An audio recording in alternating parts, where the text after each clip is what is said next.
Assalamualaikum warahmatullahi wabarakatuh. Halo Sobat Petani, selamat datang di channel kami Navarel Farm. Dalam video kali ini, kita akan membahas cara-cara jitu untuk meningkatkan produktivitas tanaman cabai, khususnya cabai rawit.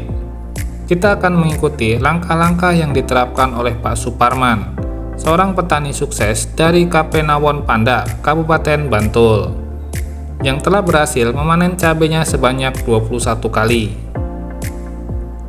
Dengan varietas cabai rawit merah, New Caliber, dan populasi 2.400 batang, Pak Suparman menerapkan metode perawatan yang sangat efektif untuk memaksimalkan hasil panen. Dari pemilihan pupuk hingga pengendalian hama, setiap langkah yang beliau lakukan memiliki tujuan yang jelas untuk menjaga kesehatan dan produktivitas tanaman. Mari kita simak tips dan trik yang telah terbukti efektif ini, agar kita semua bisa mendapatkan hasil panen cabai yang optimal. Mari kita mulai.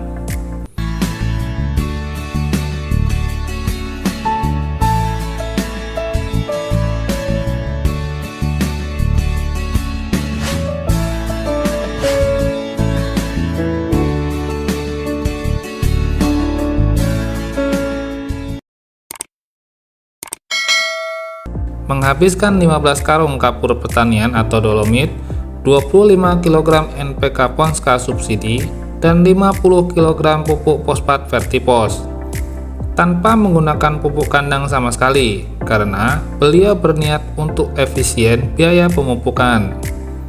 Kalau kita kalkulasi, penggunaan pupuk kimianya pun cukup menggunakan dosis kecil, sehingga biaya pemupukannya bisa terbilang irit. Terdapat pola perawatan dengan melakukan pengocoran sebelum tanam. Bahan yang beliau gunakan adalah Agensi Hayati Trichoderma 2 sendok makan, ditambah silika karbon 1 sendok makan, ditambah lagi asam humat 2 sendok makan yang dilarutkan ke dalam 20 liter air. Metode pengocoran sebelum tanam ini sama persis sebuah metode yang diterapkan oleh Profesor Cabai, yaitu Mas Udin. Maksud dan tujuan dari pengocoran 3 bahan tersebut adalah persiapan lahan yang baik, karena peran trichoderma sebagai pestisida nabati dalam tanah, silika karbon sebagai unsur pembenah struktur tanah, dan asam humat sebagai penyangga pH dan pengikat unsur hara di dalam tanah. Sedangkan tujuannya tidak lain yaitu untuk menyediakan media yang baik untuk menopang pertumbuhan awal tanaman. Selang 2 hari setelah kocor, beliau baru melakukan penanaman. Selang 1 minggu penanaman, baru beliau melakukan kocor nutrisi tambahan. Nutrisi yang beliau gunakan yaitu Mordenfol 2 tutup botol, ditambah Power Soil 1 sendok makan, dan asam amino 2 tutup botol, yang dilarutkan ke dalam 20 liter air. Interval yang beliau gunakan yakni 1 minggu sekali, dan diaplikasikan sebanyak 3 kali.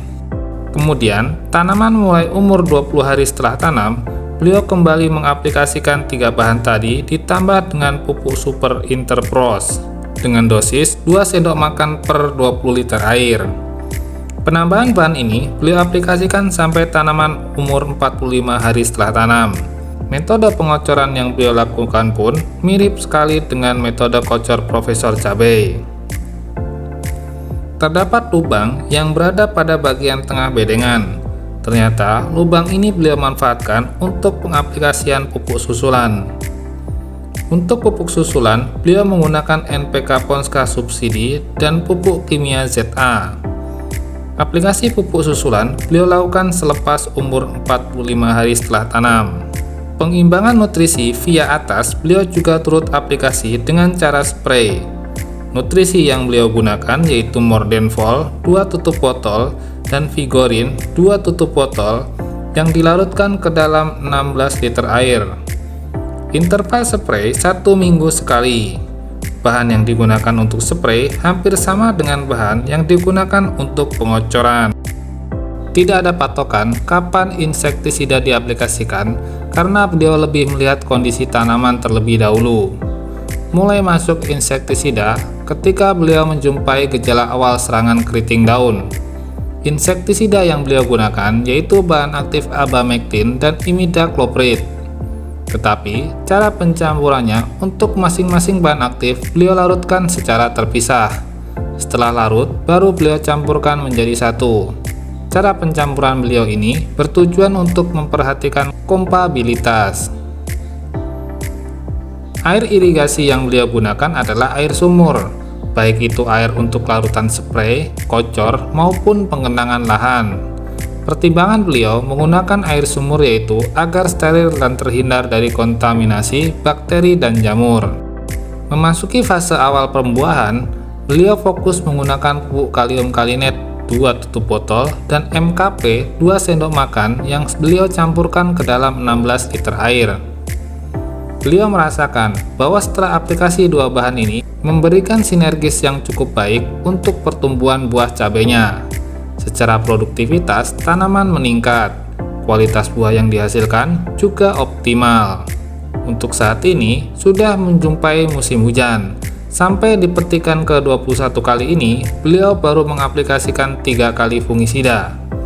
Untuk bahan aktif yang beliau gunakan yaitu mancozeb 48% dan asibenzolar metil 1%. Kesimpulan pada video kali ini adalah kombinasi beberapa bahan yang digunakan seperti agensi hayati, unsur pembenah tanah, asam humat ternyata akan membantu menyediakan tempat yang nyaman bagi tanaman.